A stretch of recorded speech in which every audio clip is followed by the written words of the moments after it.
Vanessa went out onto the balcony of the huge house and watched as more and more people gathered for the holiday. This girl always thought that the whole world was a magical land and her life was an endless party. Her parents tore her away from her thoughts and dreams and she reluctantly turned her head. Her dad and mom were very rich, and Vanessa had never wondered where it all came from. She just adored her parents very much, who always pampered her and never refused her anything. Also, the girl did not wonder who they really were until one day it was too late. Unexpectedly for everyone, a fire broke out in the house and it spread very strongly, so that people barely had time to run out of the house. That evening, the girl thought for the first time that her parents had enemies, or they themselves were someone's enemies. In an instant, a weapon appeared in the hands of Vanessa's father and mother, and the father demandingly asked the nanny to take their daughter away from here. Barbara immediately grabbed the teenage girl in her arms and, closing her eyes, rushed away, passing the burning areas of the house. She managed to save Vanessa, but it was all over for her parents that day, and the girl was left alone. Tears did not stop flowing on her face. She could not believe that her parents were no longer there, and the nanny asked her to follow her. Encouraging the orphan, the nanny promised her that they could make her very strong, even stronger than her parents. Vanessa only saw the nanny as strong now, but she was only strong in protecting the children in her care. At the same time, Barbara could teach the girl so that she could also protect children like her. At first, the girl did not quite understand what the nanny meant, because she had just lost her parents and was left alone. But then she realized that there was no need to despair, and she always trusted Barbara, so she agreed to become her student. After this event, Vanessa spent the next 8 years in an elite nanny academy, the location of which was classified. Mrs. Barbara Strike had taken her under her wing, raised and trained her, and now she felt much stronger. After these years, this woman became the director of an elite nanny academy, which even pleased Vanessa. And now, after numerous lessons and training, the girl was ready to take on the first serious task. Shortly before her visit to the director, Barbara was talking about a generous offer with a certain Mr. Parvalone. The headmistress promised that with such a salary, they would be able to provide the best employees with many years of experience. But this person needed a special worker who had never worked with anyone before. Barbara took out a list of employees who were in line for the first task and presented it to the client. Mr. Parvalone wondered if all the people whose names were on the list were competent. The headmistress vouched that all their graduates were proficient in all the basic skills. They were all very well versed in early childhood development and psychology. It was also important for the employees to know how to provide first aid to the victims. Self-defense was also taught here so that the employees had the opportunity to protect the child at the right time. It was considered important that all employees knew how to drive a car and other vehicles well. Cybersecurity was also given great importance, so employees were trained in computer science. Barbara also named the qualities of housekeeping, financial planning, politics, and more. Then the headmistress asked Mr. Parvalone why he needed an elite nanny. Oscar Parvalone recalled how 2 weeks ago he talked to one person. He admitted that he had screwed up in front of his master and promised to fix everything, but Oscar only needed the ledgers. He was going to issue a bill to the guilty person, and he would need to pay it.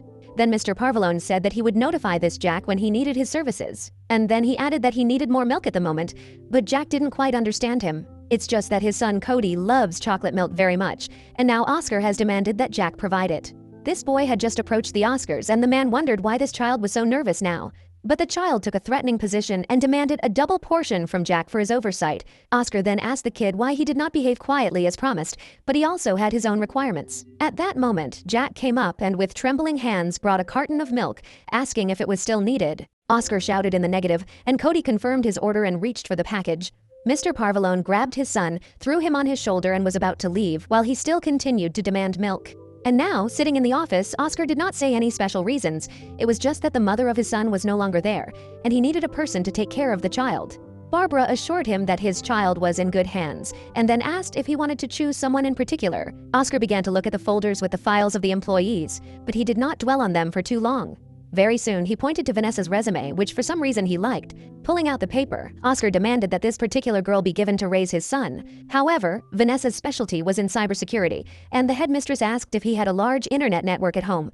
Having received a negative answer, Barbara stated that in such a case, she could not recommend the employee. Instead, she offered another one who also speaks Italian, and another knows self-defense well. But Mr. Parvalone did not want to listen any further and repeated again that he wanted to hire Vanessa. The director looked at the client with some reproach, but still she could not refuse him because he paid well. Soon she called Vanessa to her, and she was not long in coming, immediately appearing at Barbara's. The girl, of course, was worried because this was her first task, but she believed that she would succeed. As she entered the office, she saw Barbara, who was standing with her back to her and was in no hurry to turn. In the same position, the director notified the girl that she had been offered a task today, and she had already managed to rejoice. Without hesitation, Vanessa cried out that she was completely ready and that she had been ready for a very long time. But Barbara interrupted her, admitting that she was not really the one who chose the task for the student. She wondered why it happened, and the director, turning to her, explained that her client had chosen himself. Then Barbara went to the table and, taking out a folder, briefly told that this man's name was Oscar Parvalone. Hearing this name, the girl was perplexed because she knew this name very well. Vanessa remembered a headline on the front page of the newspaper that said Parvalone had been hit back. It was a Mafia family which, according to the girl, was involved in the fire in her house many years ago. Barbara immediately advised him not to accept this task because although she had passed it on, Vanessa had the right to refuse. But the girl could not refuse the first task after everything that the former nanny had done for her. At the same time, the memories of the past flooded back to her, and she still did not understand why they did this. Up until this time, the girl had thought that she would never get an answer, but now she saw that she had a chance. She remembered Barbara's words when she had promised to make her stronger, and now she was like that. Without a moment's hesitation, Vanessa declared that she was ready to accept the assignment and proceed immediately. The headmistress herself doubted that it was worth taking him because of the girl's past, but that is why she agreed. Vanessa also thought about the fact that this Mr. Parvalone had a small child. And since this is just a child, he needs protection, and the girl was ready to provide it. In addition, Vanessa hoped to find out the truth about what happened on that tragic day. After that, Barbara met Mr. Parvalone again, and the only thing that interested him was whether the girl had signed the contract or not. The director confirmed, and Vanessa herself had already managed to pack her suitcase and was ready to go with her employer. And as soon as she appeared on the doorstep, Barbara decided to immediately introduce her to the person for whom she would work. She called his name in full while he stood a little aside, as if he did not want to communicate with the future nanny. However, he still turned, and now Vanessa could see the man with whom she would have to communicate. Oscar was young and very handsome, which the girl did not expect, and even forgot that she needed to say hello. Mr. Parvalone decided to break her silence and asked Barbara if the nurse could talk at all. Because of such a question, the girl thought that he was a complete idiot and continued to examine his face. Then she spoke and stretched out her hand to him, greeted him, and introduced herself. The girl also said that she was pleased to meet and work for him, to which he reciprocated. After that, Oscar asked the girl to sit in the car when she was ready. And while he was gone, Barbara decided to briefly repeat with the student the duties that she would have to perform. The director also reminded that Vanessa should not reveal secrets and also not put the boss in an awkward position, except for not to hack and not to fall in love, to which the girl promised that she would not let her mentor down. Vanessa was sure that she could cope with everything and was already proud of herself in advance, so with a clear conscience, she went to the car. The driver Adam immediately approached her and offered to help her put her suitcase in the trunk. The girl seemed cute to him, and he decided to give the new employee a little advice for future work. He advised that Vanessa should not let herself be frightened because the child was only 4 years old, but she was not afraid of anything. Politely thanking the man for the advice, the girl went to take her place in the car. There she saw that Mr. Parvalone was with his son, which was a little unexpected for her. Still, she pulled herself together and immediately spoke to the boy, immediately clarifying whether he was Oscar's son. The kid began to introduce himself as Cordell, but his father interrupted him and added that everyone just called him Cody. Vanessa did not forget about politeness and expressed how pleased she was to meet this boy. Cody then told his father that he didn't trust this woman and that she smelled like oranges. Vanessa didn't understand why the boy said that and even sniffed herself discreetly to see if she really smelled like that. After that, Vanessa asked Mr. Parvalone where they were going. The boy decided to get ahead of his father and gave out that they were going to a large mansion in the city of commoners. Oscar decided to correct his son's words a little and explained that they had recently moved from the south of the country. The girl thought it was far away that they decided to move to Chicago, and she took out her laptop. The owner immediately told her that there was Wi-Fi in the car if she needed it, and she noticed that there was not even a password.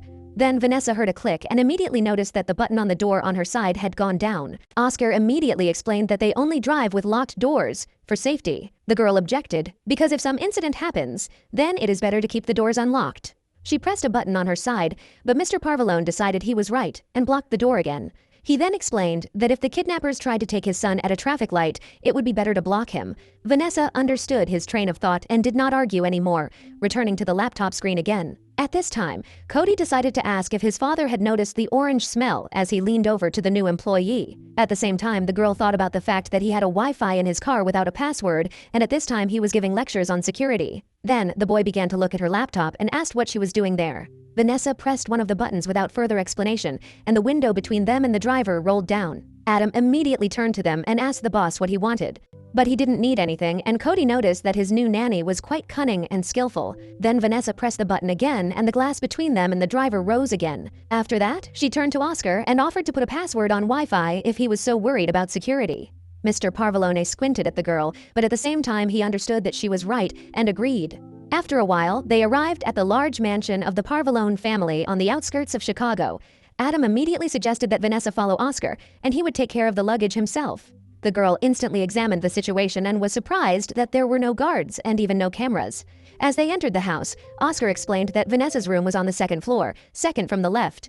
Then he turned to the boy and explained that now he would be with this girl, but the boy wanted to be with his father. Oscar still insisted that from now on, Cody should contact Vanessa for any questions. He also decided to save his son from traveling, and he was only capricious in response, thinking that his father considered him incapable of business. Mr. Parvalone really did not want to involve the boy in this, but he kept saying that his father needed him. This made little Cody so angry that he threw his drink on the floor and ran out of the house. Oscar explained that it was hard for him now without his mother, and Vanessa noticed that the boy had become very attached to his father.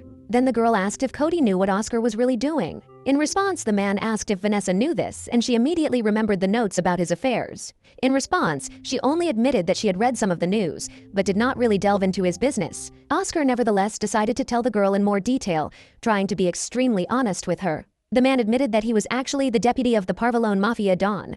Vanessa was well aware that being the right hand of the head of the Mafia allowed him to be almost on the same level as the Don. Oscar went on to admit that he has a lot of enemies, more than anyone else, and he was more than sure that they would do anything to get to his only son. This boy was very important since he was the heir to the surname Parvalone. Oscar ended up saying that it was for the protection of the boy that he needed her, and the girl promised that she would do everything necessary.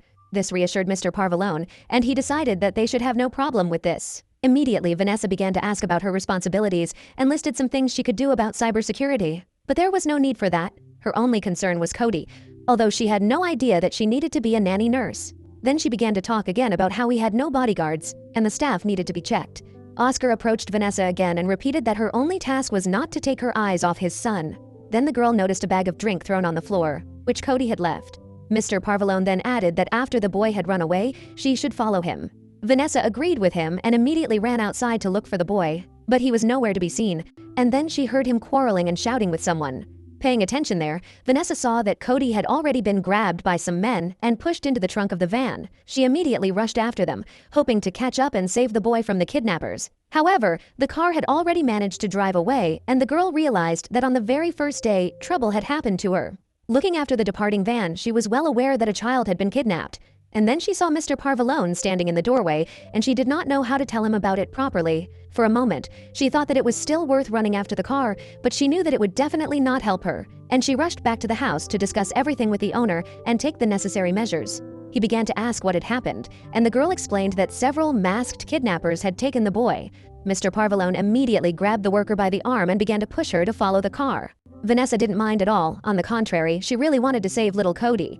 Grabbing her bag, she asked the owner for the keys to the car so that she could cope faster. But Adam has already run to her, who will be her driver in this task, and will take her where she needs to go.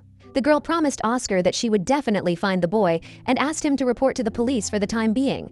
But he bent over her. When she had already got into the car, he said that it would not be necessary if she did her job well. The next moment, the car was already rushing at high speed in the direction where the van had gone. The driver asked where to go, and Vanessa indicated when to turn right and when to turn left. She also opened her laptop and decided to use a special program to search for cars. She had memorized the number of the van well and was now going to track it, which she knew very well. Adam asked what she was doing, and Vanessa briefly explained to him how she was going to find the car.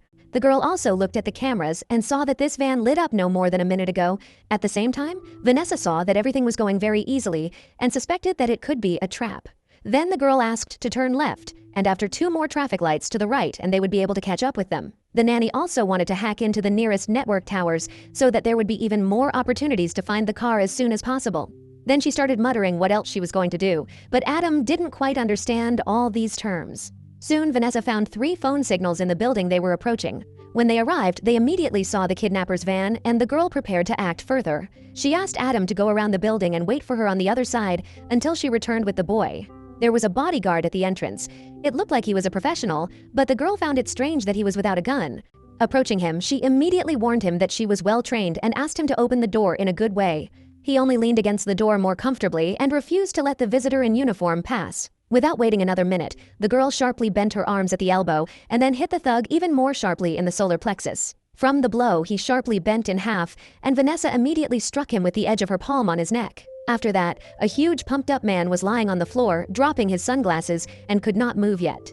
Then Vanessa entered the building and found herself in the kitchen, in which, for some reason, there were none of the cooks. No one at all. Noticing a metal round tray on one of the tables, the girl decided to arm herself with it. A little further on the opposite side, there was another door with a round window. Cautiously peering through it, Vanessa saw a half-lit hall, and there was a woman and a man guarding Cody who was tied up.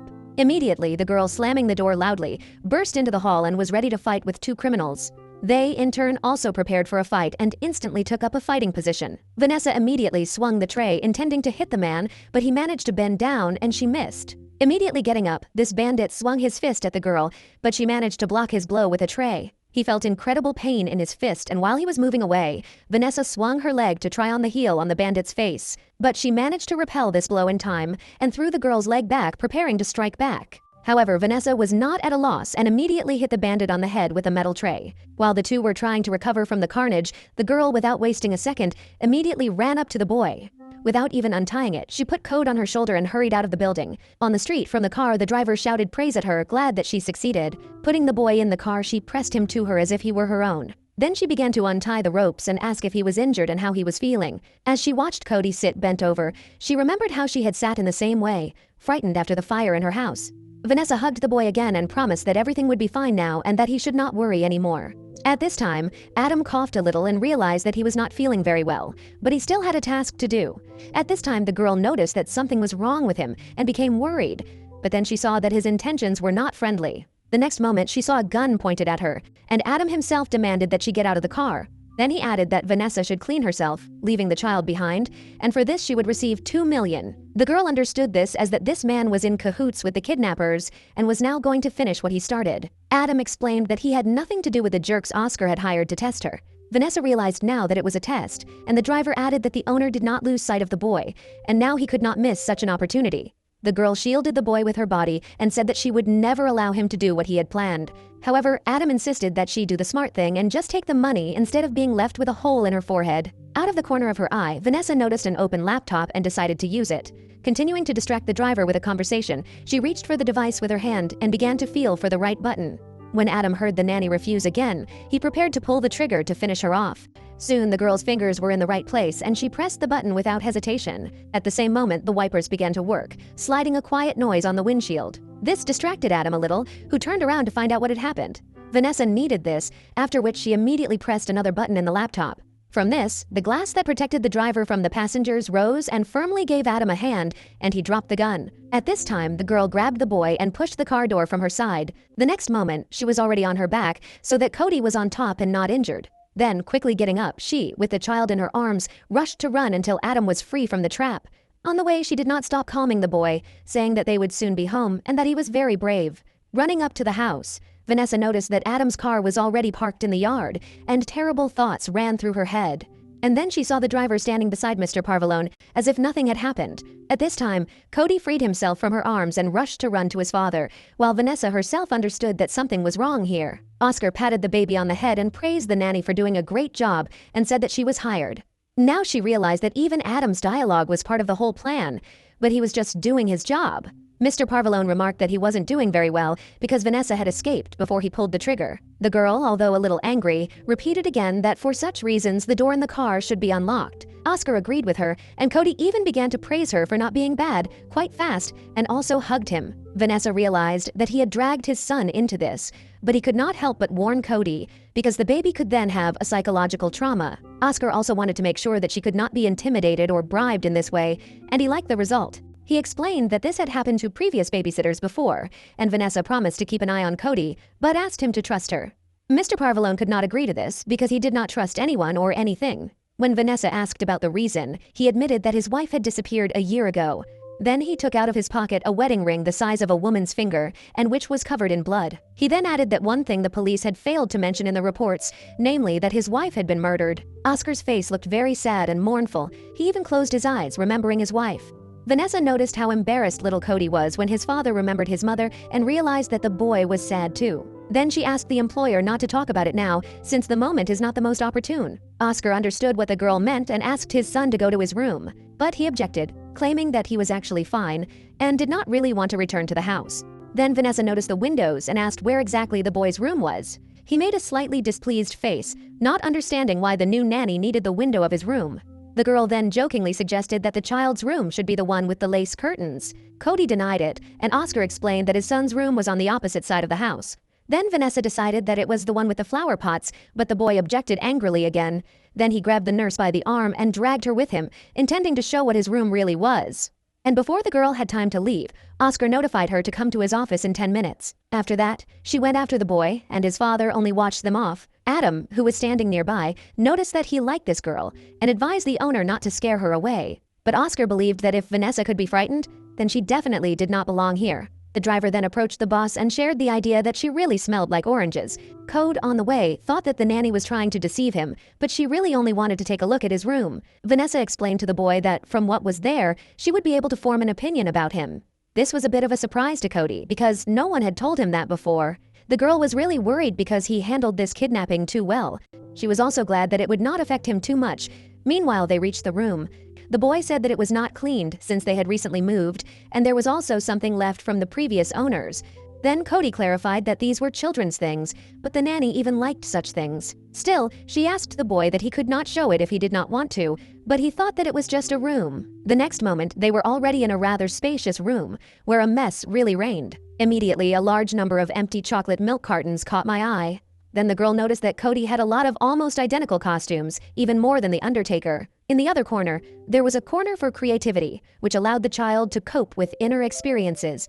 Vanessa immediately thought that the boy needed to consume less sugar and also diversify his wardrobe. While the babysitter wasn't looking, Cody hurried to hide some of the toys under the pillows, feeling a little uncomfortable. He also explained the presence of empty boxes by the fact that the maid does not like him very much. The girl smiled again, not understanding how this could be because he was so wonderful. She even wanted to stroke the little one's children's hair, but he immediately waved him off. And then, looking from under his forehead, he said rather rudely that he did not need a new mother. But Vanessa did not even try. She understood that no one would ever replace the child's own mother. She also explained to the boy that she could stop caring about him so much if he didn't like it. He only replied in the same displeased tone that she should only continue to do her work. Vanessa tried to play along with him again and accepted his order, but he reminded her that it was time for her to go to her father. The girl realized that the right time had really come and immediately went to the boss's office. On the way, the nurse thought that this child was too stubborn, but at the same time he could be understood. Soon she was standing in front of the door and knocked cautiously on the wooden barrier. Oscar invited her in, and Vanessa immediately determined that this man had changed a little. In such circumstances, Mr. Parvalone did not look so terrible as he did to the Don's deputy. Immediately, the girl reported that she had left Cody in his room and asked if it was scary. Oscar explained that if he was in the house, then it was normal, and also admitted that he had put pressure on the nanny a little earlier. But the girl did not think that it was not much at all. Rather, the opposite. She promised her boss to get to the bottom of it, no matter what it cost her. What Vanessa meant was that those who had killed Mrs. Parvalone were now threatening their son as well, and she was ready to protect the boy, as well as sort everything out so that Cody would no longer be in danger. Oscar confirmed that the threats began from the moment his uncle, a Mafia Don, appointed the boy as the next head. At the same time, the girl noted that the contract did not indicate that his family was being threatened, and she also added that such obligations are not included in the terms of the signed contract. At the same time, Vanessa realized that the boss did not read the fine print and decided to use this as leverage. Oscar recalled that she was trained in self-defense, but the girl objected that she had recently graduated and he should have taken a more experienced worker. Mr. Parvalone, in turn, also began to resist and claimed that he had hired exactly whom he needed. The girl did not immediately understand what he meant and asked for a more detailed explanation. For a moment, she even thought that this man knew about her past and guessed that she had come for answers. But Oscar only explained that he did not need anyone else and asked what conditions the nanny had in order to stay. After all, Vanessa realized that this task was much more difficult than the one she had signed up for, and he began to offer compensation options. The man offered to increase the payment, although the girl was going to provide him with new conditions before. And while she remained silent, Oscar continued to offer her various incentives, such as a house in Mallorca or connections in politics. But Vanessa considered all this useless if she did not cope, and she also wondered why he needed her. And then the girl asked the owner to give her full access to everything she needed.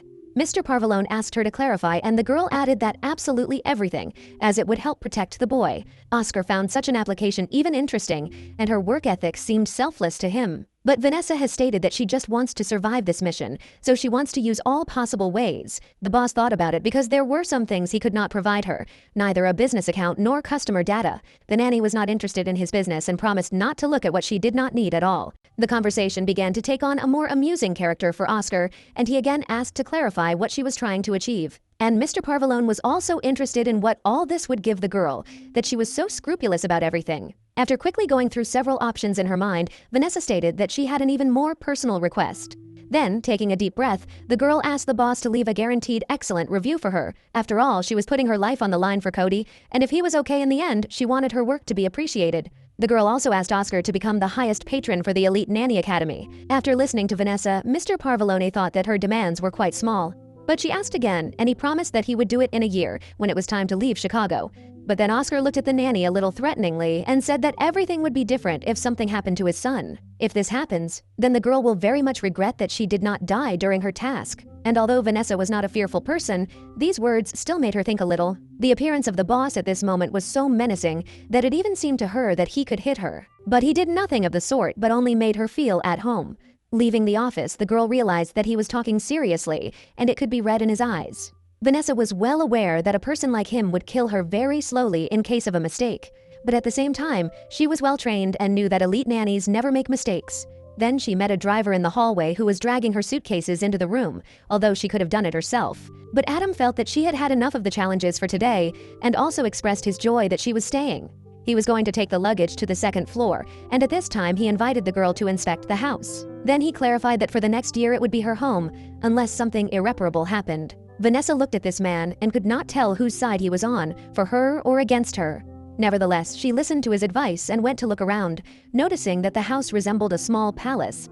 Then she decided to take a walk in the garden and at the same time to see how safe it is. Not far from the door, Vanessa noticed a security guard she had already known unofficially. It was the same guard she had recently killed to save the boy. When she reached the fence, the girl saw that it was 3 meters high and there was barbed wire at the top. In addition, in some places, she noticed several more guards as huge as the first one. Walking further, Vanessa saw that there were also beautiful things here, such as fountains. And yet this place, where she learned that a boy usually plays, did not seem like a playground to her. Therefore, the girl thought that it would be very good if she took the child to the park somehow.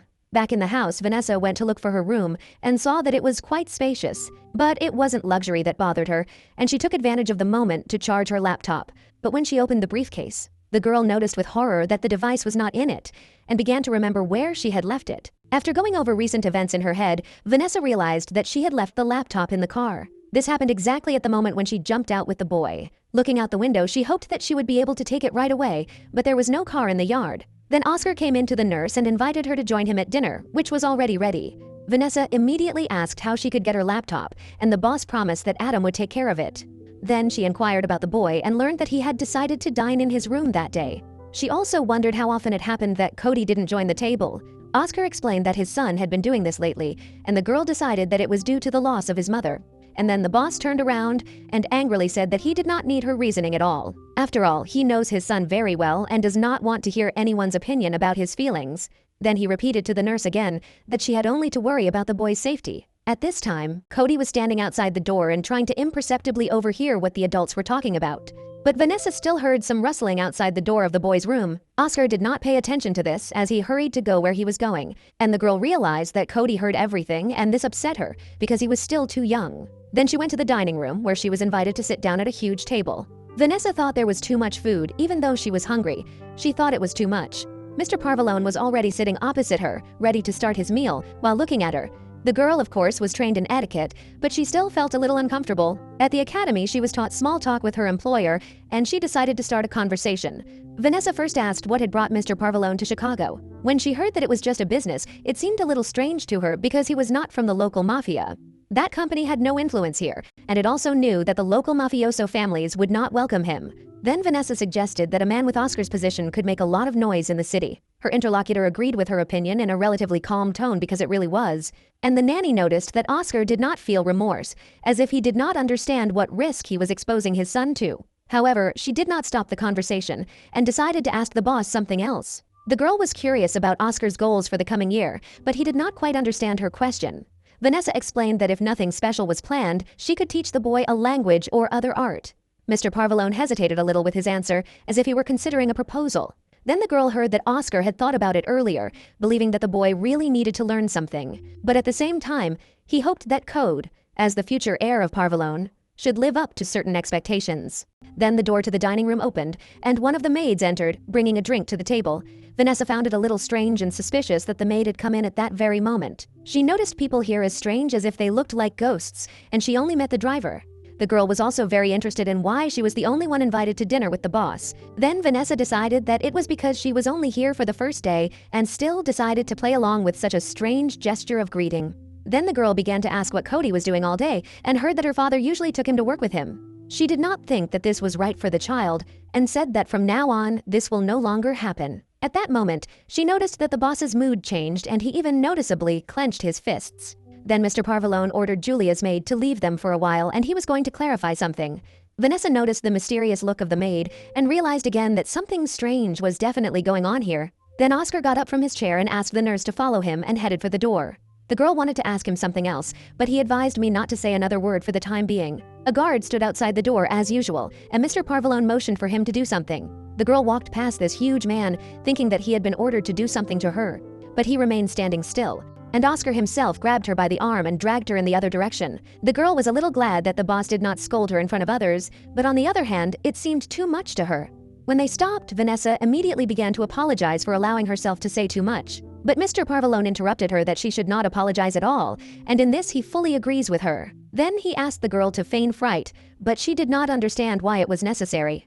Mr. Parvallone repeated his request again, squeezing her hands tightly, and she agreed. Then the guard saw how the boss was shaking the girl, and she began to scream as if before death. After that, Oscar hid her behind a tree again and said that he had only one goal for Cody. He was about to say this when a rustle was heard nearby and the chief fell silent. A moment later, one of the guards appeared in front of them, as if blocking the light of the moon with his huge body. The boss asked what he needed and found out that there were some problems in the 3rd district. Realizing that the situation was not trivial, Oscar invited the girl to talk later and he went on business. Left alone, Vanessa tried to understand why this man was so afraid to speak in front of everyone.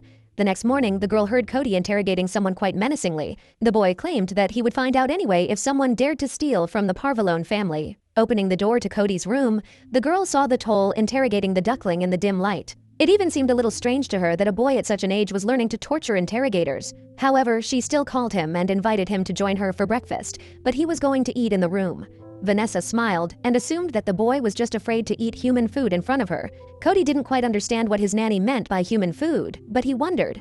Then she decided to play along with the baby and promised that she would not tell anyone his secret. The boy didn't understand what secret she was talking about, and Vanessa explained that he was actually a vampire. She also explained this by the fact that he does not go anywhere and also eats only when no one sees his fangs.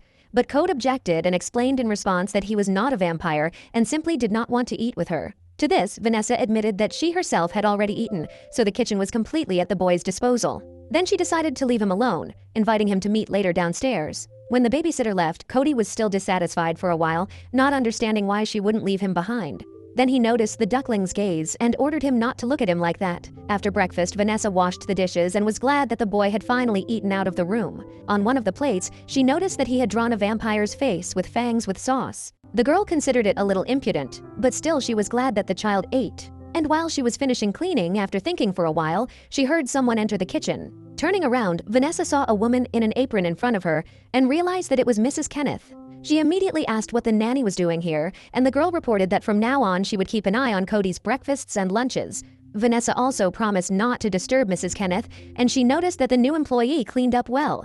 Then the maid reached for one of the cabinets, almost pushing Vanessa, and explained that Mr. Parvallone wanted coffee. In the process of cooking, Mrs. Kenneth asked how the girl had slept, and she lied that everything was fine.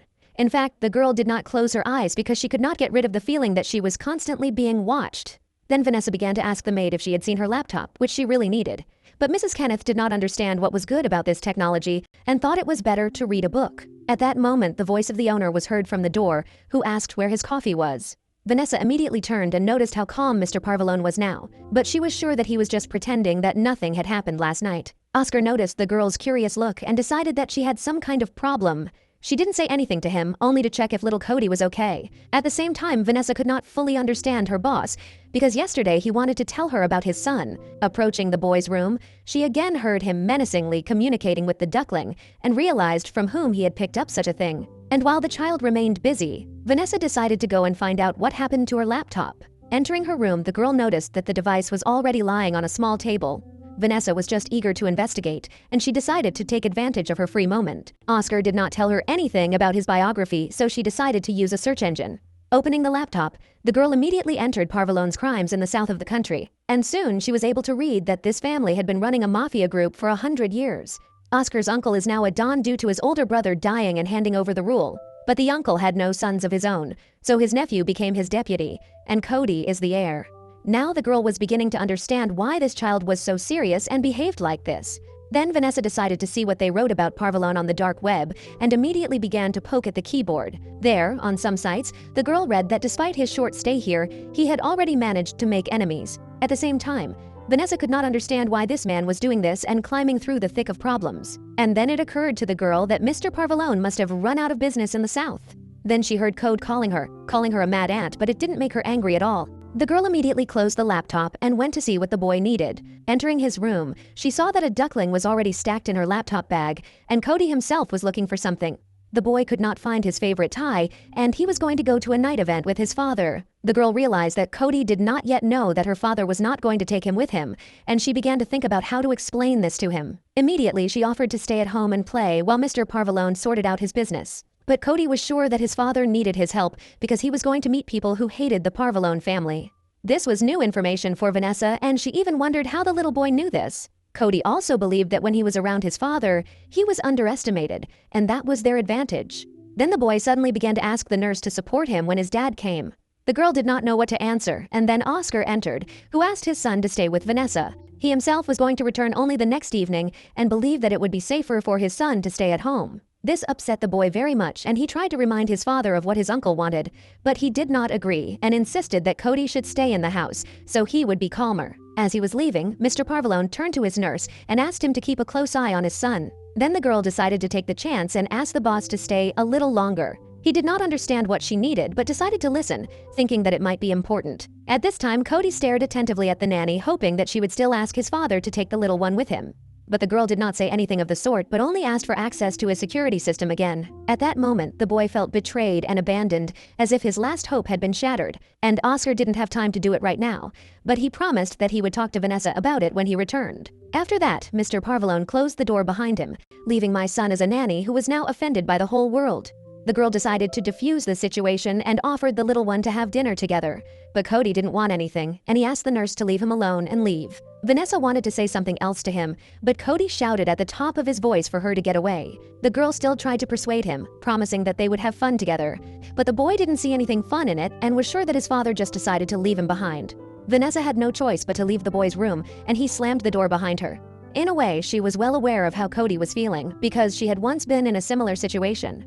In the girl's memory, memories of her burning home resurfaced, and there was nothing funny about it. That night, Vanessa could not sleep again. She was again overcome by the feeling of surveillance. She searched the entire room for cameras but found nothing, and yet the feeling did not leave her. But despite all this, it was time for her to get ready to resume her duties. She also looked at her perfect room and thought that there was something terrible behind it all. But then Vanessa noticed the rising sun and decided to go out onto the balcony to admire the rays.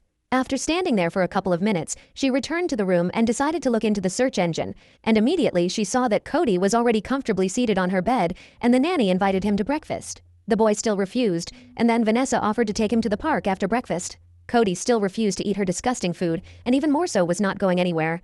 But then suddenly he became interested in the park and asked the nanny to tell him more about it. The girl told him about the playground on the street and also told him that there was a zoo in another place, but it's smelly. At this point, the boy admitted that he actually liked the Plaza de Balboa very much, but Vanessa did not know where it was. He explained that this is in the center of the city between the rivers, and there are many trees and benches, as well as fountains.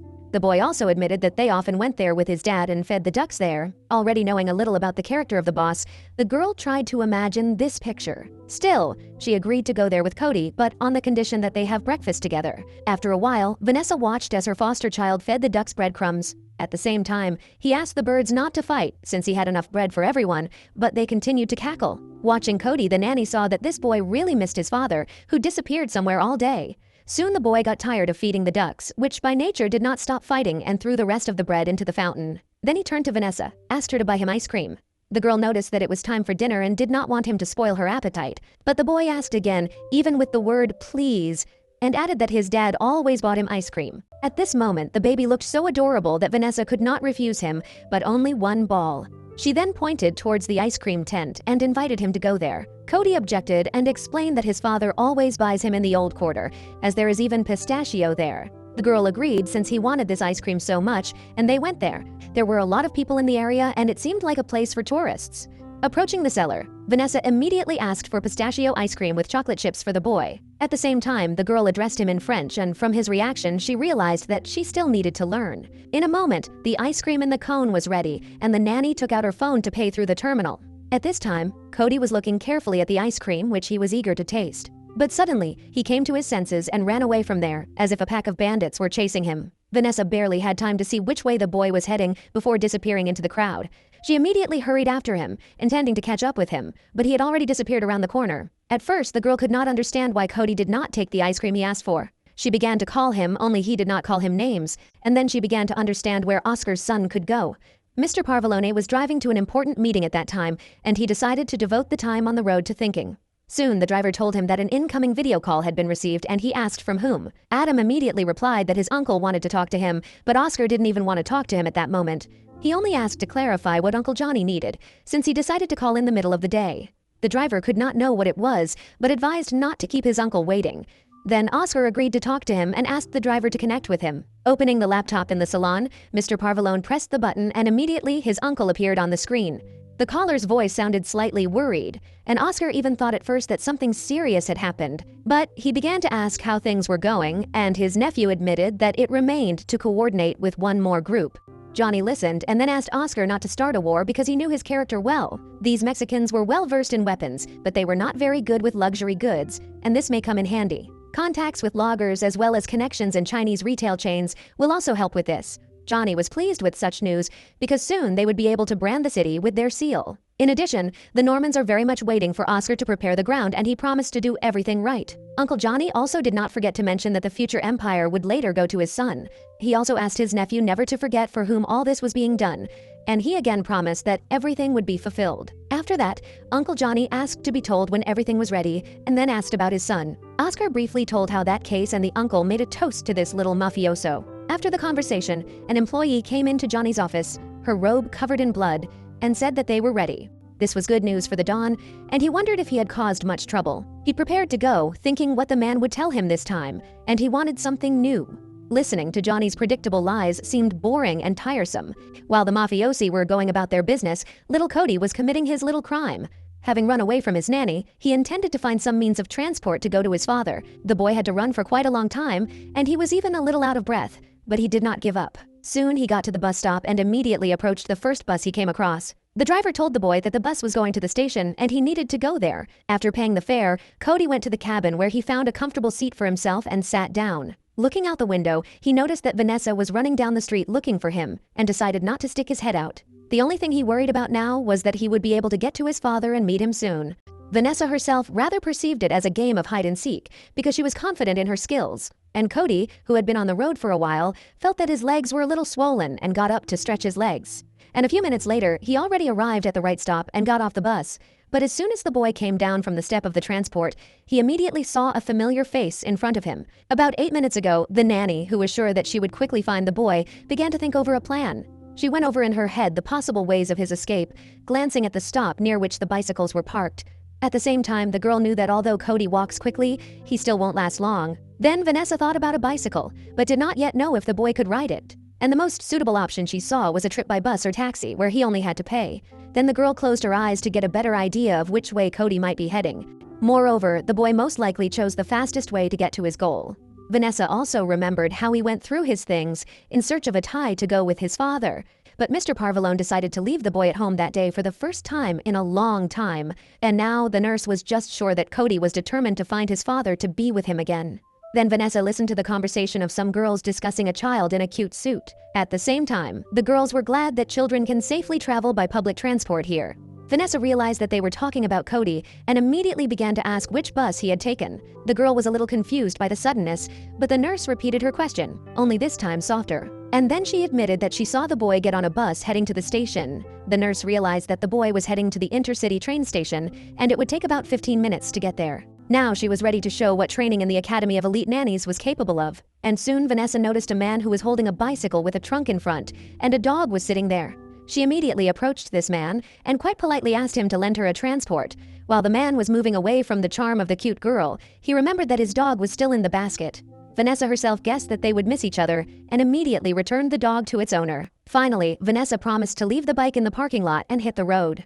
The girl rushed along the road, passing cars that were going in both directions and honking at her through one. When she reached the bridge, there was a long traffic jam, and she knew that she would be too late. Therefore, Vanessa decided to test her parkour skills and drove off the bridge, then flying over a baby stroller. A couple of seconds later, it landed on the sidewalk, scaring pedestrians quite decently. But she had no time to pay attention to them, as she wanted to have time to intercept the boy. At the same time that the babysitter was riding her bike, Cody was still riding the bus, getting closer to his goal. It seemed to him that this trip lasted a very long time, and he was pretty bored during this time.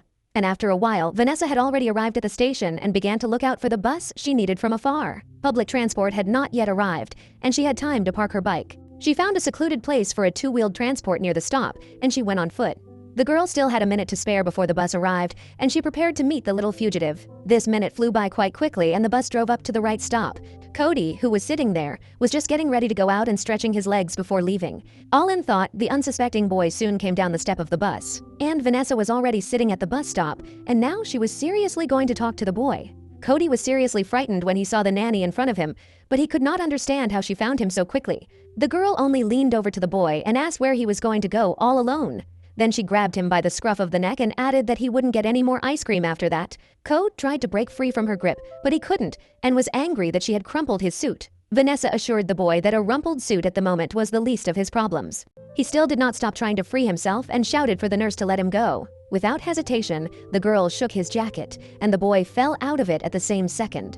Landing on his heel, the boy felt an unpleasant pain, but now he was more concerned about something else. He began to shout to Vanessa that he hated her, and the girl admitted that she was very sorry to hear this. Cody began to cry and curled up in a ball on the sidewalk, continuing to blame his nanny for not taking him with him because of her. But Vanessa objected, because her job was to protect the little one, and she also tried to explain to him how dangerous his actions were. The boy still stood his ground, claiming that his father, who was now alone, was also in danger. The nanny tried to calm Cody down by saying that there were many bodyguards by his dad's side, but he thought they were all traitors. Then the boy directly shouted that after what happened to his mother, his father simply could not trust any of them. After that, Cody repeated Uncle Johnny's words that only family can be trusted, so he tried to protect his dad. Vanessa realized that in the boy's opinion, the bodyguards deliberately allowed the death of his mother. She tried to reassure the boy that the guards were doing their best back then, but Cody objected, stating that she didn't really know anything. The girl really didn't know how his mother was actually killed, but she understood the feelings he was experiencing. But Vanessa decided to convince the boy that he was wrong, and she did know something. Then, sitting down next to him, the girl sincerely admitted that she herself was not like those guards who had been before. She promised to protect Code with all her might, even if she had to save him from himself. Then she explained that he could hate her, even fight with her, but he would not be able to escape from her. The boy objected and quite confidently stated that he would still try to escape. After that, there was silence between them for a few seconds, and they only looked at each other. Cody still had no choice, and obeying the nanny, he returned home with her. After dinner, Vanessa, as usual, began to wash the dishes, and the boy began to ask to go to his room. Naturally, the girl tried to keep him close to her, although he swore that he would not run away again. The nurse had no doubt about it, because she was not going to take her eyes off him until his father arrived. A little later, Vanessa put the boy to bed and turned on the light in his room so that it was not so bright. Cody still hadn't fallen asleep. He wanted to wait for his father to put him to bed when he returned. The girl promised the little one that as soon as she saw her boss, she would immediately convey Cody's wish to him. Then she left him alone, and he wrapped himself in a blanket almost up to his head and felt that he was a little tired from the day. Vanessa also found this day quite active, and she decided to sit down for a while out of fatigue. Sitting right next to Cody's door, the nurse also remembered that she had not slept at all for the previous 2 nights. It made her even more tired, but she couldn't let Code run away again. Her eyelids, however, were very heavy, and Vanessa decided to close her eyes for a moment so that at least the fatigue would calm down a little. Unbeknownst to herself, the girl fell into a deep sleep, such that she did not even hear anything. In this position, when she was curled up, she was found under the door by Mr. Parvalone. Without touching the sleeping nanny, he decided to immediately check how his son was and went to his room. The boy was not quite asleep yet. As soon as he had time to doze off, he heard his father return. Oscar, leaning over him, confirmed that he had indeed returned, and Cody muttered that he missed him. The father asked the kid how his day with the nanny went, and he admitted that he almost got rid of her. Then the boy added that Vanessa was stupid, and he tried to run away from her to help his father. Oscar asked how his son knew where he was, and it turned out that Adam always entered the GPS coordinates in advance. Mr. Parvalone noticed that his son was cunning, and he also admitted that he also overheard the conversation of the guards. This showed the father how attentive his son was, and he was proud of this quality of his. Then the boy also admitted that Vanessa caught him, did not let him on the road, and returned home. It was time for Oscar to leave, but he promised his son that when he woke up, he would see him at his bed again. After bidding the baby goodnight, Mr. Parvalone left his room, quietly closing the door. There was one more task left unsolved, and the man needed to do something with the sleeping ball in his skirt. However, he was in no hurry, and first decided to put back on the shirt that he had taken off a little earlier. The shirt was just covered in blood, and Oscar did not want his son to see him in this form. Then he looked at Vanessa again, and in this position she seemed to him no more dangerous than a kitten. At the same time, Mr. Parvalone also understood that no matter what, his son was safe. Bending over to the girl, he tried to wake her up with soft words, trying to call her. The nurse heard the whisper of the boss in her ear and opened her eyes, but she did not have the strength to get up yet. Vanessa could only turn her head to him and realize that he had indeed returned. After that, Oscar helped the girl up and was going to accompany her to the room so that she could lie down normally. But Vanessa didn't want her boss to care so much about her and said she could walk herself. He did not argue with her and let her go, but as soon as he did, the nanny immediately almost fell back. Oscar was not confused, picked up the girl again so that she would not hurt herself and insisted on seeing her off. Vanessa was well aware that she had become very weak and had lost a lot of strength during these 2 days without sleep. At the same time, the boss did not scold her because he understood that Cody just wanted to meet him. And the nanny, in turn, decided to put a beacon in the boy's shoe, which Oscar considered very reasonable. Still holding the girl, who was falling asleep as she walked, Mr. Parvalone reached her room. At some point, the girl poked her nose into his clothes and noticed a rather unpleasant smell.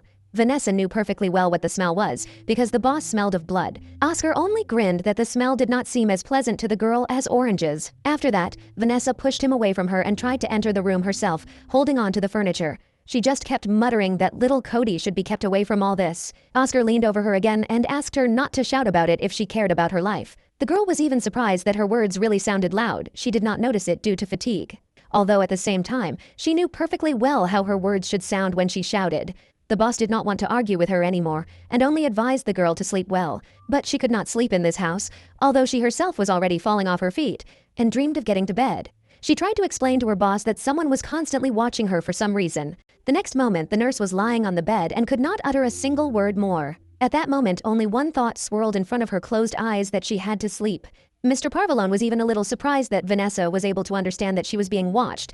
He thought that she had good intuition and he was happy about it because she would definitely need her. He himself knew well that the girl still had a lot to do, but now he decided to leave her to sleep. The next morning, Vanessa was glad that she had finally managed to sleep, and now she felt less tired. Then she began to remember being escorted to the room by Mr. Parvalone, and she felt embarrassed. In addition, that evening her internal signals of alarm and danger did not react at all. She thought it was strange enough, because Mr. Parvalone was the man she should be most afraid of.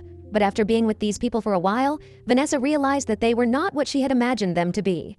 And Cody himself did not look like a victim who needed to be rescued and protected. Mr. Parvalone, who was a member of the Mafia, also did not look like some kind of villain at all. The girl knew that he wanted safety for his son, but for some reason he brought him to Chicago like a hornet's nest. Thinking about all this, it seemed to Vanessa more and more that something did not add up, but she could not understand what. Then she remembered again the moment when her boss woke her up at Cody's door. This even made the girl feel a little ashamed, because at that moment she felt something. She should not forget about the Academy's ban on emotional attachment. But there was no more time to distract herself. Vanessa knew she needed to find answers. Vanessa was going to remind her boss of full access, and this time she hoped to get it. At the same time, she decided that her heart should become an impregnable stone for these mafiosi. Thinking about it, she did not immediately notice Cody, who rushed past her in an inflatable duck and almost knocked her down. The boy was in a hurry somewhere, so that he did not even always fit into the turns, hitting them with a duck. Vanessa decided to immediately figure out what had happened and where little Cody was rushing so much.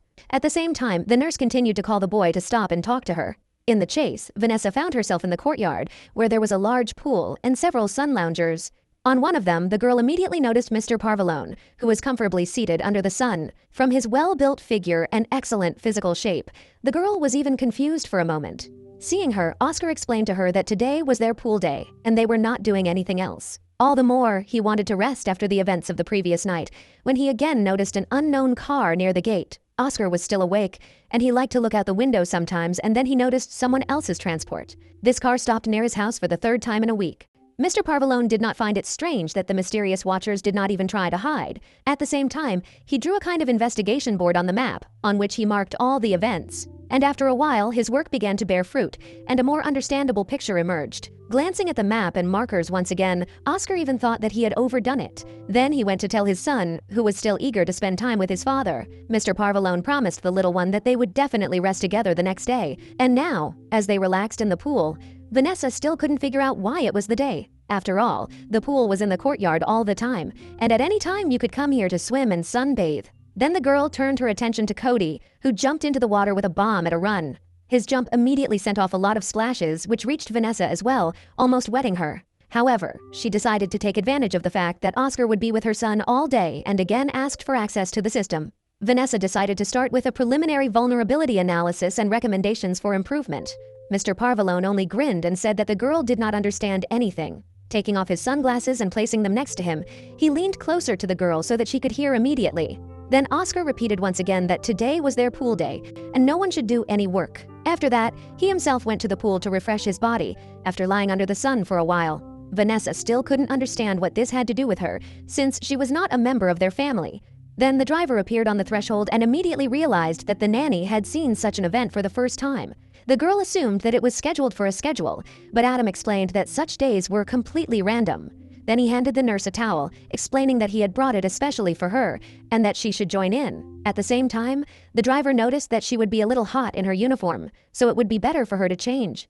Vanessa turned her attention back to Mr. Parvalone and thought that she could not be quietly next to him now. Then she began to explain to the driver that she actually had a lot of work and she could not stay here. But Adam decided to explain to the girl in more detail, adding a reason why he did not cross this threshold. The fact is that someone who went to the pool on such a day can no longer just return. Vanessa still couldn't figure out what this strange rule was, but that was the whole point of the pool day. Then the driver began to tell that Oscar and Cody eat in the pool and also sleep here too. But the nanny still did not want to participate in this, and immediately Mrs. Kenneth appeared, who decided that Vanessa agreed. Then, without crossing the threshold, she asked the girl to pass the coffee to Mr. Parvalone. Vanessa was equally reluctant to agree, and tried to break past Adam, but he blocked her way to the exit. Realizing that she would not succeed, the nanny asked to bring her a laptop, but found out that equipment was also not allowed on that day. And then Cody came up to her, who offered to dive with him for a ring, thinking that it was fun. And then behind her back, she heard Oscar's voice, who hinted that she would not be able to escape from here. The boy then shouted that the day by the pool was considered sacred, and the nanny now only had to change her clothes. Mr. Parvalone immediately pointed to one of the doors, explaining that there was a changing room. After a while, standing in her swimsuit, Vanessa realized that her plans to get answers today had failed, and she decided to try to get along with Cody instead, so that he would not be so alien to her. Approaching the water, she saw that the boy was holding 3 rings in his hands and invited her to play again. Oscar, meanwhile, sipping coffee, watched with interest the actions of his son and his nanny. And Vanessa was already ready to jump into the water, and she decided to do it a little with effect. The next moment, she was cutting through the air with her hands and rapidly descending to the water. Parvalone watched with curiosity as the girl made her jump, head down. And a few seconds later, after the nanny disappeared under the water, she emerged with a ring in her hands. Cody immediately asked if his father had seen all this, and he nodded affirmatively. Then the boy told the nanny that he would be able to get the next ring first than her. The next moment, they were both under the water, each trying to reach the ring as quickly as possible. And when they surfaced, the boy noticed that he was definitely missing something. While they were underwater and he was carried away by the capture of the ring, the nanny managed to pull the duck circle from him. Now she even teased him in a childish way, trying to play, but this only made the boy angry. Still, she did not separate him from the duck and soon joined the owner to sunbathe on a sun lounger. Oscar noticed that they were having fun, and Vanessa noticed that the boy had quite a lot of energy. And while the adults were resting, Cody continued to splash in the water, not wanting to get out of there at all. Then Oscar remembered how recently the girl was very eager to gain access to his security system. This even seemed a little suspicious to him, because he decided that the nanny had ulterior motives to get closer to him. From such words, Vanessa even stopped chewing her sandwich because the boss himself promised to give her full access. After listening to the girl, Oscar sprawled on a chaise lounge like a model and asked if such full access was enough for her. It was definitely a joke on his part, but Vanessa, who knew him to be serious, couldn't believe he was joking. For a moment, she even thought that her boss had been replaced and now a completely different person was sitting in front of her. Adam, the driver, reappeared on the doorstep and asked the boss to talk to him. The driver never bothered Oscar just like that, and he immediately got up and came to find out what had happened. Vanessa even thought that after all the turmoil, Mr. Parvalone would just leave, and so did Cody. Adam briefly explained the essence of the matter and advised that the boss needed to see it himself. But Oscar could not leave here, because today was the day of the pool. But then he heard the words of his son, who also advised him to go. Mr. Parvalone was even a little glad that his son understood him and was not angry, so he agreed. But before leaving, he turned to Vanessa and asked her to look after the boy. Then he soon disappeared behind the doors, and the girl managed to notice that her boss looked a little frightened at the same time. Vanessa was well aware that something had happened, and something was not good, but she didn't know what it was.